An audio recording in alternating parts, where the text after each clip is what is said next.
نحمدہ ونصلی علی رسولہ الکریم اما بعد فاعوذ باللہ من الشیطان الرجیم بسم اللہ الرحمن الرحیم۔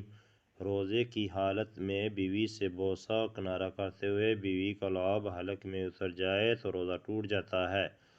سوال: اگر آدمی روزے کی حالت میں اپنی بیوی کے ہونٹ چوستے ہوئے لعاب نگل گیا، روزہ تو یاد تھا لیکن یہ یاد نہیں تھا کہ اس سے روزہ ٹوٹ جائے گا، بعد میں جب خیال آیا کہ لعاب نگل لیا ہے تو فوراً جدا ہو گیا، تو کیا اس صورت میں صرف قضا لازم آئے گی یا قضا اور کفارہ دونوں لازم آئیں گے؟